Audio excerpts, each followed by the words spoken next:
Sound check. Can you hear me online? Great, great. So wow, day 4, right? We're here, day 4. How wonderful, how wonderful to be practicing like this together and to have so much going on, so much going on. We're quite fortunate, aren't we? Quite fortunate. So I really, really loved what June Roshi said yesterday at the start of her Dharma talk, at the start of her Teisho, which was, this is heart work, not hard work. And our Shuso led a beautiful study class on the 4 immeasurables that's all about practices that cultivate the opening of the heart. So we can have a mind that sees it as hard work, but it's heart work, isn't it? We have a lot that we can offer and a lot that we can benefit from if we recognize that, you know, there are practices that we're engaged in. Of course, our Zazen, foundational, but there are many, many practices that are about helping us to open our heart, to expand our world, to include everyone, all sentient beings. So what I'm going to talk about today is a beautiful practice that was actually referenced, outlined in the Lokavipatti Sutra, which was back when the Pali Canon was first sort of written. And the sutra itself was called, and I really sort of wondered about this, but the sutra itself was called The Failings of the World, the Lokavipatti Sutra, because it's about the 8 worldly concerns, the 8 worldly winds, and that's what I'm going to focus on, along with equanimity, which was one of the 4 immeasurables that Shuso so kindly offered to us during study class. So the 8 concerns, the 8 worldly concerns, or sometimes you'll hear it as the 8 worldly winds.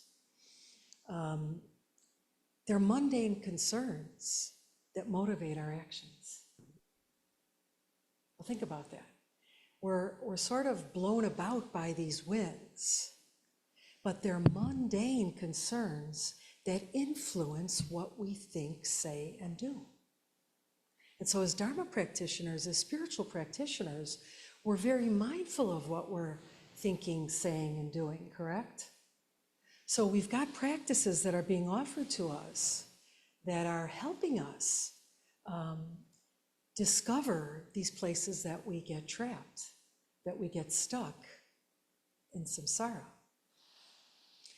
And the 8 worldly conditions, if we think about even the word mundane, seems like, oof, I don't want to be mundane, right? Mundane, that doesn't sound very helpful or beneficial to others for living a mundane existence. So the 8 worldly concerns came out of this teaching, the failings of the world, meaning not that we're failures, but that we can engage in actions that either help or harm. We can engage in actions that are beneficial or not. So we can contribute to the kindness and the peacefulness and the joy of the world or not. So the Lokavipatti Sutra and the 8 worldly concerns came out of this to offer us another path, to offer us another methodology. So it intermingles with our Zazen practice. You know, we sit on the cushion, and during Sesshin, we're sitting on the cushion a lot, or on the chair a lot. But when we get off the cushion, practice doesn't end, right? We have to be very mindful of that, how we end it by engaging in a mundane concern or mundane activity. So the 8 worldly concerns talk about untrained individuals being blown about by the 8 worldly winds. So what does that mean, to be blown about? It means that we don't really understand the causes of suffering, and we don't really understand the causes of happiness. So we're buffeted by these minds that arise, and we think that they are a cause of suffering or happiness. So we follow them. And we might even train in them to our detriment. Training in anger is not something we sign up for, right? But we can increase the tendency towards that based on the actions that we perform, based on the minds that we hold on to. So the 8 worldly winds, I'm going to use the 8 worldly concerns, I'm more familiar with that approach, are really objective observations of human existence. They're not judgments in the way that we're living our life. They're objective observations of human reality. And the 8 worldly concerns, if we're practicing the 8 worldly concerns because we're untrained, and I like to think that all of us are working very, very diligently to train our minds, to watch our speech, to open our hearts, to live in the present, as Roshi said on Tuesday. So the 8 worldly concerns block that. The 8 worldly concerns suddenly become far more important because they're habitual, because we're conditioned in this way.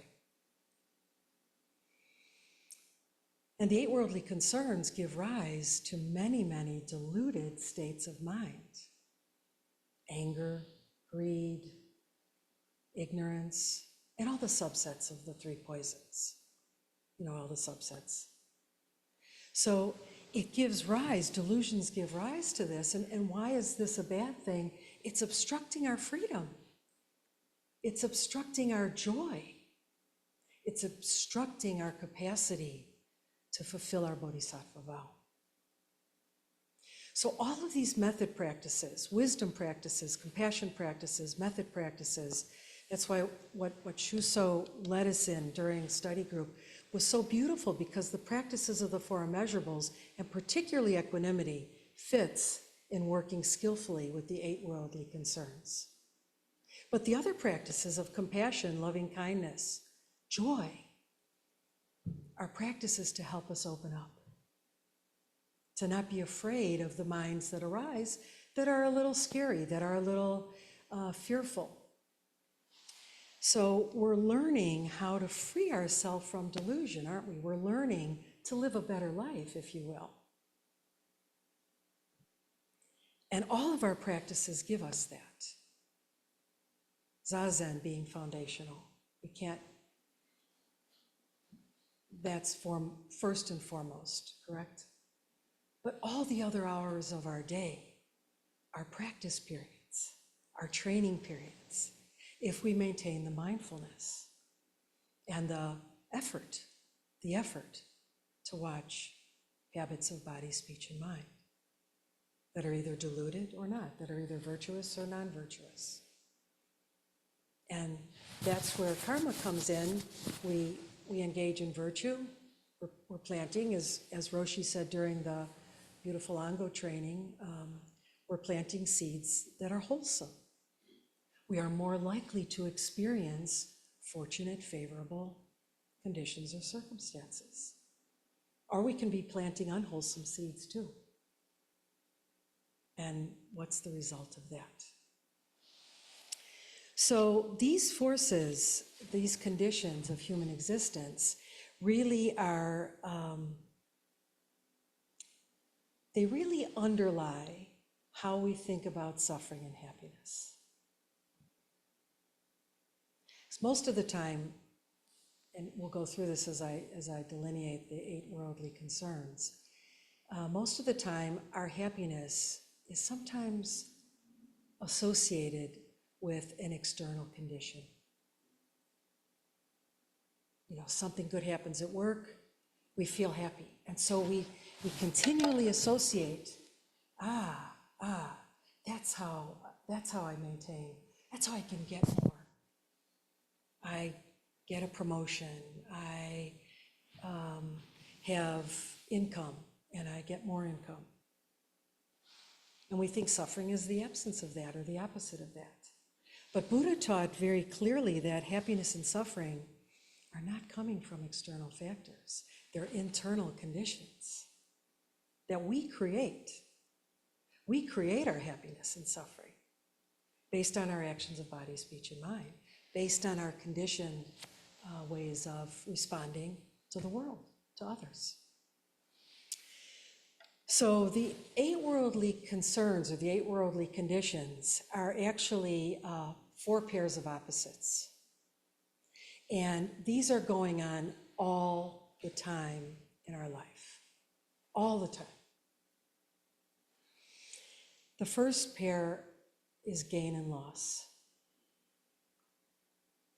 So you'll notice the first 4 are generally associated with attributes that we mistakenly perceive as causes of happiness. The opposite pair are 4 attributes of suffering, what we mistakenly attribute to suffering. So when we gain something, when we have an opportunity, we work hard to acquire things, don't we? That's just human nature. We make money, we cultivate good jobs and careers. Maybe we're interested in developing our strength, our beauty, our appearance. So many ways we're interested in cultivating friendships, family. Gain, it's almost innumerable the ways in which we search and seek to gain something, to gain an object, to gain a person, to gain a certain level of being in the world. And when we've achieved that, when we've acquired that, we think, I've made it. This is great. We feel a little happy. But the opposite of gain, which is loss, is reminding us, and the 8 worldly winds, that's why one other way to think about the winds are always blowing and changing, right? We experienced this the last couple days, where winds were strong, winds were weaker, winds were knocking down trees, power lines, winds were calm. So the opposite of gain is loss. So we work hard to acquire things and we think, now I can relax. But the back of our mind, we're thinking, but what if I lose my money? What if something happens to my strength? I develop some kind of difficulty and I'm no longer as strong as I used to be. What happens if my appearance shifts and changes? So gain and loss remind us that, we're sort of being pulled, aren't we? And you'll see the common thread in the 8 worldly winds, which is the underpinnings and sort of the manifestation of attachments and aversion. That's why the practice of equanimity is so powerful, because equanimity means to stand in the middle of, to hold to the center, to feel stable and balanced. Now, the Buddhist teachers that brought us the 8 worldly concerns didn't say we're searching to get rid of them. Trained or untrained practitioners will experience the 8 worldly concerns. So the point is not to ignore them, not to deny them, not to feel like, do I get to a place where that never arises? But to be balanced in the midst of those winds, in the midst of those concerns. To feel peaceful in the midst of that. We're not flatlining our emotions. We're not being unreactive. That's not what the teaching is about. What the teaching is about is that we can meet that circumstance. As Roshi said on Tuesday, we can meet that circumstance with being fully present, accepting it, letting go of something. So gain loss is our first pair.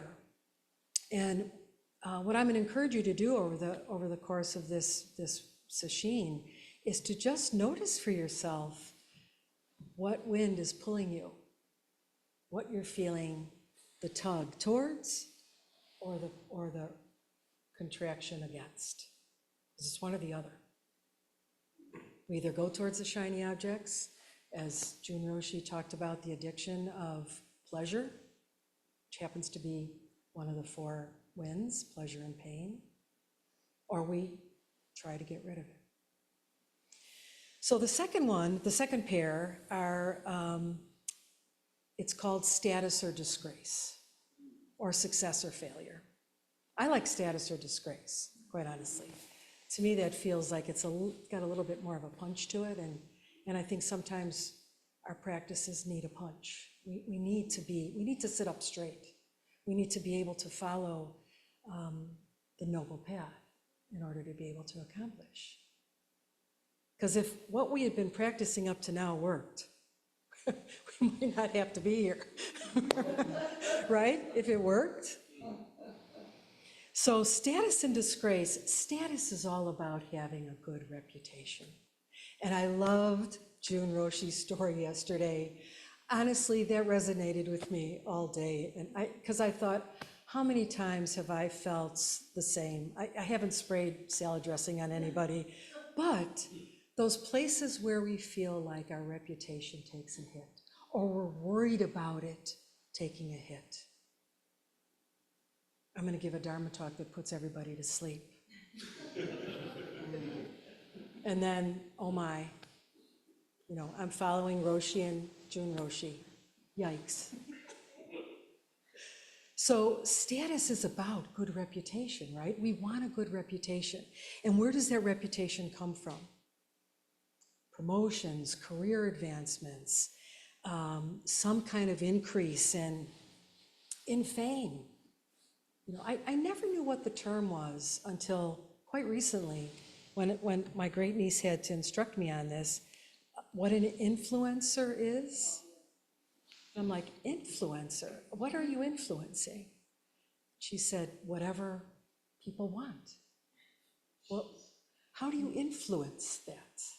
Well, you post things and you send things out and you wear things and that yields income, right? Maybe some fame, maybe some status, maybe some good reputation. So when good reputation, when our pull towards good reputation or status is most active, we start to identify with our attainments and our achievements more than we identify with a different sense of self.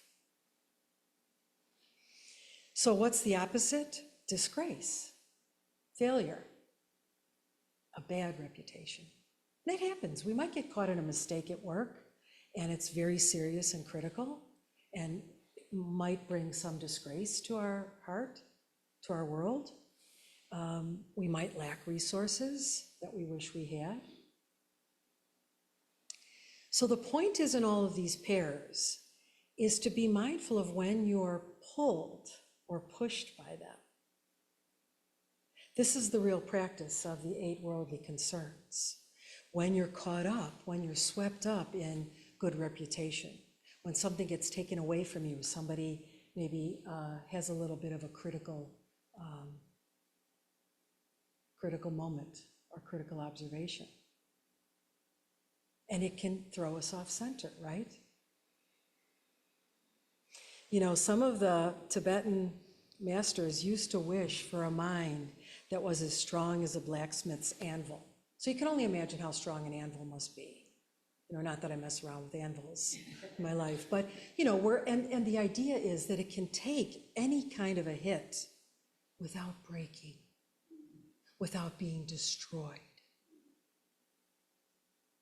So that our practices are leading to this place of equanimity, which is hold to the center, stay in the middle of, not flatline and not have the experience. You might get a huge promotion at work, and that's not a good or bad thing. It just is. We can accept it. But we watch to see how much we're preoccupied by it, how much we're obsessed by it.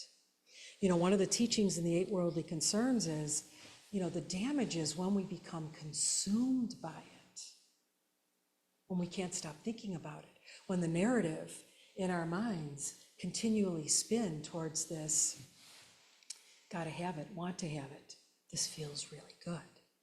How can I get more of it? And you know, those are all the underpinnings of attachment. And even though attachment might feel better than aversion, they are not stable, peaceful minds, are they?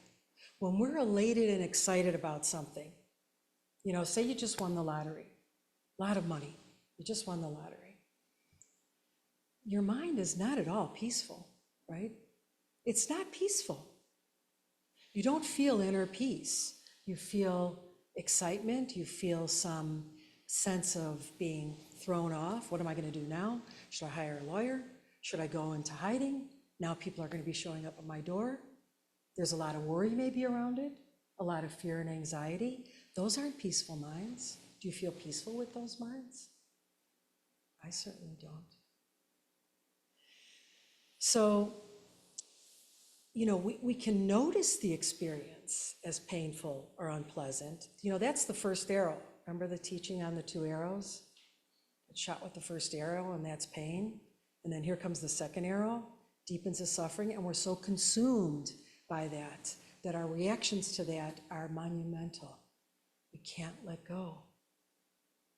We can't surrender to, this is my lived experience in this moment. This pain is real. We can take care of it. We can address it. We don't run away from it. But does our mind and heart have to follow with attachment or aversion? We take care of it, and then we move on. So again, it's not avoiding the experience. We can't avoid the experience. The 8 worldly winds are all about, this is coming, it's out of our control. External factors are out of our control. We can maybe increase the odds a little bit of not experiencing something, you know, eating healthier, exercising, putting money in the bank, getting a stable job. But that still doesn't guarantee you're not going to experience misfortune or the opposite of that. So the third pair is praise and blame. So we like positive feedback, don't we? We like that. We like feeling approval, admiration. We like when somebody says something nice about what we've done or who we are or the way that we look. And we can get a little puffed up by that. We can feel some, you know, arrogance, or we can feel, we feel good about it. Now, if we stop there and feel good about it, and that becomes the basis of our happiness, or we base our happiness on more praise. Ooh, that felt good. I'd like more. I'd like more. That's a cause of suffering, because we won't always get more. Or if we get more, we don't always want it. How about kids on Halloween? They get a big bundle of candy and they want more, right? They didn't get Skittles and their brother or sister did. Oh, I'd like that. But here they have a bundle of candy in front of their lap. More, not enough. And you can see how it creates these minds of discontent, irritation, flat out anger, fighting. I've seen some huge fights with kids on Christmas Day. I've done a lot of my work in consulting with a social welfare agency, and it's just a wonderful organization. And for the Christmas holiday, they solicit donations from people, from companies, and they get the kids to write a list. And these kids have lists a mile long. And I mean, they're very, they've experienced such horrific trauma that there's a longing for things, for objects. So the agency tries to fulfill their requests as best they can. And these kids get mountains, literally mountains of toys on Christmas Day. And about an hour into the unwrapping and excitement and all the pleasure about, ooh, I got this, I got that, I have seen some of the nastiest fights break out because their neighbor got something that they didn't want. They didn't ask for it, but they saw it and suddenly desired it and fought to get it. I might be describing kids, but I'm wondering if I'm also I'm wondering if anybody can relate to this as well. Not getting what we want and how we fight to get it. So we don't need to deepen our suffering by adding the second arrow. And when we're blamed, when someone criticizes us, okay, you felt some criticism. Is there some truth in the criticism? Our Buddhist practice is also about listening to, is this feedback, is this criticism, even if I'm experiencing it a bit harshly, is there a kernel of truth in it? Is there something about what someone just offered to me that felt sharp and harsh? Is there something that I can use for my Dharma practice? That's equanimity, folks. That's the mind that says, I can take something to the center and investigate it, learn from it, take it in. I don't have to go, no, that's not for me, because I have a good reputation, by the way. Why would you say something like that to me? You can see how we spin, and the 8 worldly winds are about this buffeting back and forth, out of our control. The control we have is certainly in the way that our practices develop. And the internal factors of creating peace and happiness are at our disposal in our practices right here and now, in sitting zazen, in all of the method compassion practices that we have. So the last pair, pleasure and pain. So many sources of pleasure, right? So many sources of pleasure that can lead to such profound attachment. And, Buddha Shakyamuni called us in this realm, the desire realm. We're desire realm beings. Can you feel that?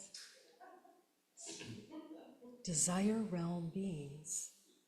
So much we desire. Big, little things. The 8 worldly concerns, how much of that do you desire? More gain, more pleasure, good reputation, being liked, being approved of. So the mundane concerns, if we let them motivate our actions of body, speech, and mind, we will continually sow the seeds for trouble. Pain can be loss of pleasure, but it can also be illness. It can be aging. It can be trauma. It can be unfavorable circumstances. So these pairs show us the places where our attachment and aversion grow, where attachment and aversion start to operate predominantly. And the teachings on the 8 worldly concerns are about not being buffeted by one or the other. Recognizing it, acknowledging it as being present in your life. We're not ignoring it, but also the sense of, okay, this is pleasant. It's not going to last. Okay, this is unpleasant. Don't take it so personally, right? Because we construct all sorts of narratives and our sense of self around what we're getting or what we're not getting. You know, attachment is about getting what we want, what we like. Aversion is about getting what we don't want, or getting a lot of what we don't want.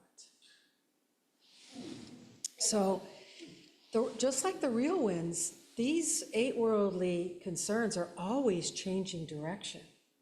Always changing direction, sometimes in very subtle ways. They're always operating. So I encourage you to, you know, with mindfulness and alertness, those are mental qualities that really allow us to stay present to our situation and to not feel like we're puppets, just sort of being controlled by the winds of desire, the winds of aversion. That we stay mindful and alert to, there's that tendency again. When I get complimented and I start to feel like, boy, you really saw one of my good qualities. How wonderful. Or you didn't see it. What's wrong with you?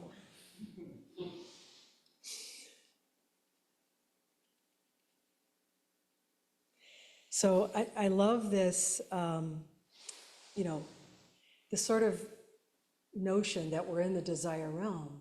But the human realm of existence, which we're in, and I won't go into that because it's not particularly pertinent for us right now, but being human gives us the best opportunity to practice the Dharma. Being human gives us the best opportunity because it's a mixed bag, right? Things are so sweet and then they're so terrible. So we have plenty to work with and plenty to practice. If things were only going your way and you were only bombarded by favorable conditions, would you be as inclined to practice? Would practice be your priority? One of my very, very close Dharma friends, Dharma brother, way back when, he was assigned a teaching position in Milan, Italy. And, you know, all of us, of course, who were also teachers were like, ooh, that sounds pretty nice. I'd like to go to Italy. And he said it was extraordinary because getting the Italians to come to a teaching on Dharma about Four Noble Truths, about impermanence, about death and dying, about all the teachings that we have, they weren't as interested because they enjoyed their food, their espresso, their relationships, their song, their dance. They were about living life. Don't come at me with, you know, with the downside, perhaps. So, you know, we're really curious about that and recognize that human realm is a mixed bag. Things can be oh so good and oh so sweet, but also terrible and horrible and sad and depressing. This is the grist for our Dharma mill. It really is. If we pay attention to it, if we're interested in working with it in the ways and the practices that are being shown to us. So Nagarjuna, also a highly realized master, said, even the most highly advanced spiritual people experience the 8 worldly concerns, but they don't go overboard on them. They don't get consumed by them. You know, we recognize it, it's in front of us, we're experiencing it. We deal with whatever we need to deal with, and then we let go and we move on.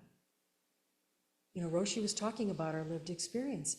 These will be our lived experiences, moment by moment by moment.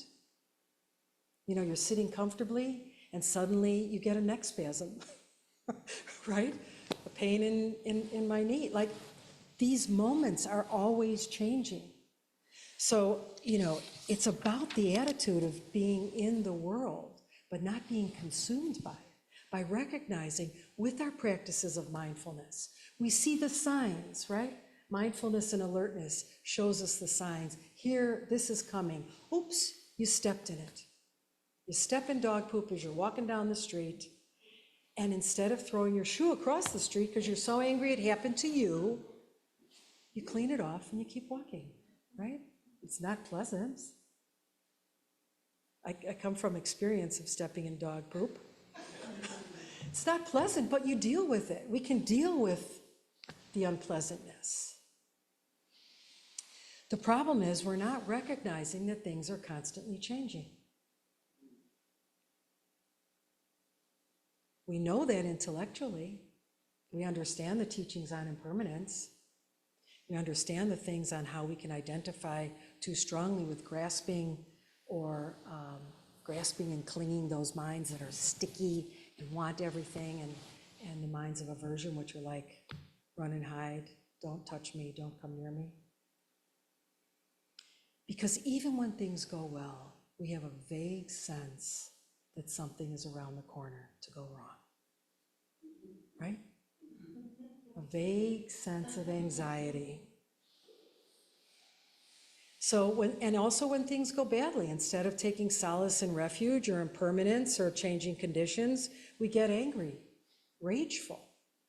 We try to do everything to strike back or avoid.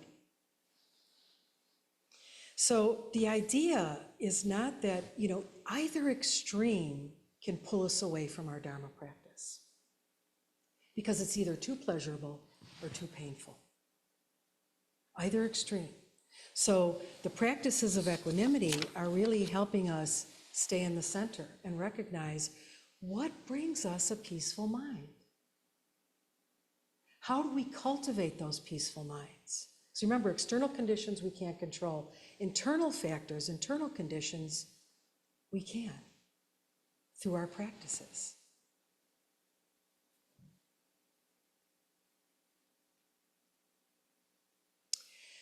That's why I said in the beginning, we have to really understand deeply what the causes of happiness and what the causes of suffering are.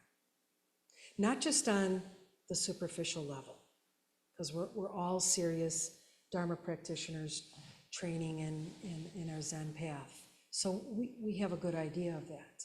But I mean, how do you bring it into your heart so that it informs your day-to-day living, so that it informs your choices, so that it informs your behaviors? That's when you know that Dharma's working. Are you reversing what was once unwholesome?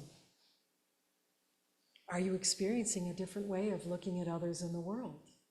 Does your mind and heart feel fuller or not? So without practice, we succumb to this constant push-pull, push-pull, push-pull, attachment aversion. And without maintaining the realization of impermanence and trying to see things as they really are.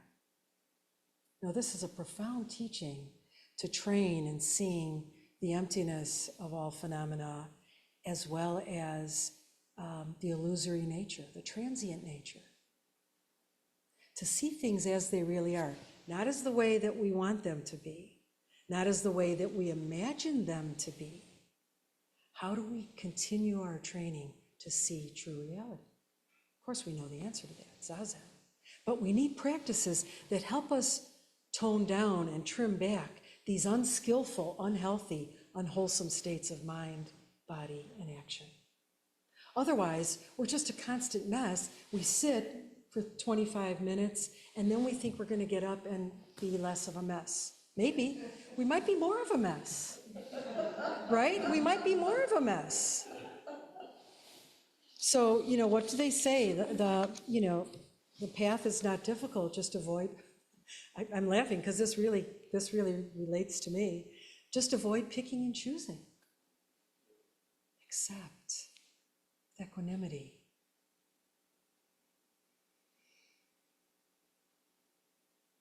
I always talk too much, so I'm going to try to wrap it up. Give you the key points. I want to read a quote by Gampopo, which was a student of Milarepa. I don't know if you've ever read Milarepa's Songs of Liberation. They're these beautiful poems about the nature of samsara and nirvana. And he sang them. He sang them. It was just, they're beautiful. And Gampopo was his disciple. So this is what Gampopo says about the 8 worldly winds. Whatever good Dharma practice you do, whether study, reflection, listening, teaching, keeping the precepts, accumulation, purification, or meditation, should not become just another activity. Instead, Dharma practice should be transformative. Not just another activity, transformative. We feel our body, our heart, our mind changing, opening, becoming more spacious, having more energy for others, trimming back those diluted states of mind, those habitual tendencies that get placed in front of us, and we don't give into it. We're not interested in giving into it anymore. We're interested in decreasing it.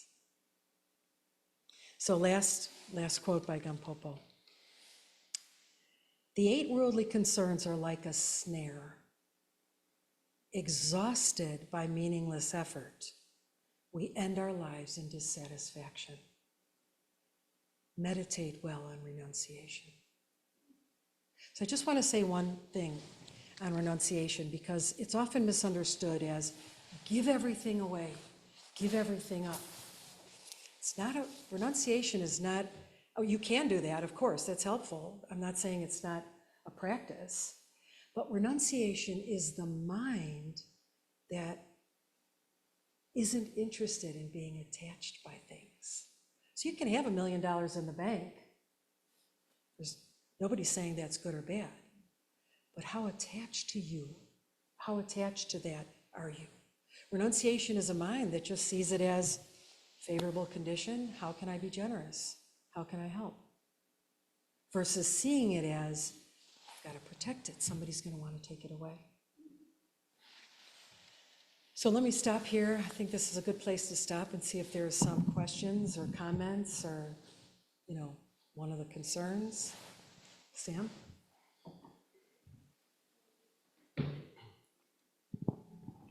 Can you hear me? Okay, great. Yeah, it was a great talk. I love that. Yeah, I guess something I've been thinking a lot about, and this is really topical with the 8 wins and just the idea of seeking to gain.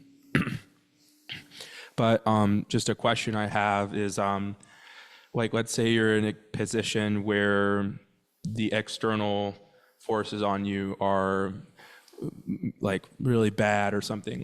Let's say you were really out of shape, and your doctor said if you don't get to a certain weight, you're going to be dying early, or you want to quit smoking, and you're trying to you're really fixated on quitting smoking, but you can't figure out how to do it. Or you're homeless and you're trying to get to a place where you have a stable income and you live not necessarily luxuriously but comfortably, but that's a lot of work. So all those things take a certain amount of drive to be able to push yourself through, and probably a good amount of suffering personally, just to be able to overcome whatever position you're in currently, to attain that. How do you differentiate between something that's healthy, like taking a rock out of your shoe, versus being fixated on what you don't have? Well, I think you just said the word, Sam, which is fixated. I think fixated connotates an obsession, a preoccupation. I mean, we can all desire to change our circumstances. There's no admonition against that. There's nothing that's saying, well, don't try to find a home if you're homeless. Don't try to secure food if you're hungry. There's nothing about that. We know the mind that's seeking. And is it seeking because it's helping us maintain this construct of self that feels very real and very solid. There's, the 8 wins is not, we'll have a reaction. It's not about, if you lose somebody in your family, The 8 winds in equanimity is not saying you won't cry, you won't feel sadness. Of course we will. But where's the place where it moves into unbalanced, attached, averse mind? Subtle, very, very subtle. Could you say there was like maybe some of it has to do with there being a difference between like material well-being and something that's driven not by that, but more about a sense of identity tied to that material well-being? Well, material well-being is one of the 8 winds as well. So, we might have a desire to have more money, but we might also have a desire to make more money so that we can give more money. And that may be a really heartfelt wish. If I had more money, I could help, blah, blah, blah, blah, blah. I could give more to my Zen center. I could give more to children's hospitals. I could do more in terms of helping others. We know whether those minds are being directed by a heart of bodhicitta, a heart of compassion, of fulfilling our bodhisattva vow, or whether they're selfish concerns. So the issue would be whether it's a selfish concern or whether it's, again, like I said, because like there is a difference between, enduring pain or taking the rock out of your shoe. And it's like, at what point is it better to learn to be okay with the rock in your shoe or overcome the whatever's keeping you from taking the rock out of your shoe? I mean, that's a good question. I don't think there's an easy answer. Why not take the rock out of your shoe? It hurts. Right. Deal with it, take the rock out of your shoe. On the other hand, there may be, it's not about self-punishment, self-flagellation. We're not trying to experience hardship to learn something from it. It may be that hardship finds us, and then maybe we learn something from it. But if we can deal with the situation skillfully, take the rock out of your shoe. Okay. Thank you. Thank you. Well, this may be related because you made a statement, avoid picking and choosing, and I wasn't sure what you were referring to. Can you expound on that? Yeah. I think the statement of avoiding picking and choosing just shows us that when we try to micromanage our lives and our Dharma practice isn't separate from our lives, right? When we try to micromanage that's picking and choosing. Oh, I really like sitting over there. Oh, somebody's in my seat for this session. And maybe we go to another seat with a little bit of, oh. So avoiding picking and choosing means we accept what is. We accept what's arising in this moment as our lived experiences. Roshi so skillfully led us on Tuesday. Such a profound and beautiful teaching to get to the point of our practice where we can truly accept what arises with equanimity. But you still have choices about whether to take the rock out of the shoe or not, for instance, or... You need a microphone. Okay. So you do have choices about whether to take the rock out of the shoe so you can walk farther. There are lots of choices. Yes, and we don't want to be along the way. debilitated because of course there are choices. We go to a restaurant and the menu might be, especially if you go to one of those restaurants with menus that are like a book, and you're like, wow, 100 kinds of cheesecake, really? So we do make a choice. It's not debilitating ourselves in making a choice, but the avoiding picking and choosing, to me, and my idea only, is, we can get caught up in carefully crafting our life so that we only have this, or we select that, or this group of friends, or this decor in our home, or this has to happen, or this kind of car. Picking and choosing from the standpoint of coming from attachment or aversion. Not from, we deal with, with our life as it's unfolding. And it might be about making a choice. Thank you. Love this so much. To Yeah, it's been so windy in my life, shall we say. So it's really great. I appreciate just another way to look at it. It kind of reminds me a bit of like the Four Remembrances, but with some, just a better, I don't know, an additional layer of detail or somewhere to really see where my center is in that moment too, Yes. right? Yes, Yeah. absolutely, Shuso. I think Shuso is mentioning a good point, which is when we receive teachings, some teachings stick longer and resonate deeper. And those are our teachers at the moment. So the Four Remembrances, the Eight Winds, Four Noble Truths, reciting the Heart Sutra, so many beautiful practices that help us develop our enlightened activity and qualities. So we don't have to say it's only this one. Buddha gave 84,000 different teachings, right? If we only received one for the rest of our life, that is amazing. If we try to deepen one, there's no separation from all the others anyhow. One of the things that comes to mind, and I mentioned this during our book group, our study group, is the word vulnerability and the way that we have to be vulnerable to exist in the middle of the two ranges of the winds, right? Because if we're chasing after pleasure, well, that kind of feels good. And if we're avoiding pain, well, that at least gives us something to do. Yes, yes. But if we're accepting and staying in the middle, then we're being vulnerable enough to surrender to the emptiness of the moment, which can be kind of terrifying. And I think, at least for me, is part of my Zazen practice and the practice.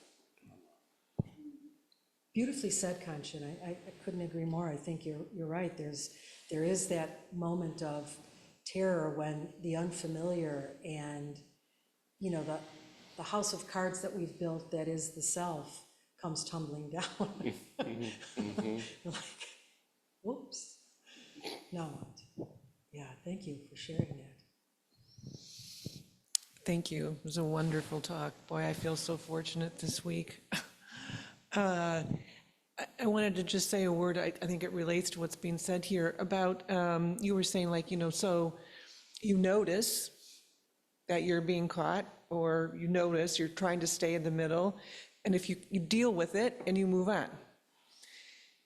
That you deal with it is friggin' hard. Oh, yeah. Because sometimes you dealing with it, I can get confused into thinking my dealing with it means fix this thing that's outside. Especially, you think about relationships or something, and what came up for me is like, what if you have a child who is drug addicted? That's dealing with it is not a one-time, once and done. It's outside you. And so it's complicated, I guess. Complicated, It's yes. very complicated. And I think just sort of returning to yourself and returning to myself and asking what's the best, what's wholesome and virtuous right now for me. And maybe sometimes that's doing nothing, waiting, sitting and bearing witness. Absolutely. I don't know, that's all what Absolutely. came up for me Yes. when you were talking about that. Yeah, thank you for raising that, Chris, because I think dealing with it doesn't mean that we solve it right then and there, or that we have to do something concrete. It might be bearing witness. It might be reflecting on it. It might be going for refuge to a teacher, a Sangha member, a particular teaching, to feel some inspiration, to feel some guidance. So you're absolutely right. I mean, I think, the three tenets really show us that there's a way to deal very skillfully, and it's going to unfold in the way that it unfolds, and paying attention to that. We can always pay attention to what our potential response or reaction is, or what our tendency is. We can pay attention to that. We might still fall in the pothole, but we can get up and go, remember that old story? walk down a street, fall in a pothole, walk down the same street, fell in the same pothole, walk down the same street, fell in the same pothole. Oh, then I realized I could walk down a different street. So, thank you. Any other comments, questions? Well, thank you. Thank you all very much. And enjoy the rest of Sesshin.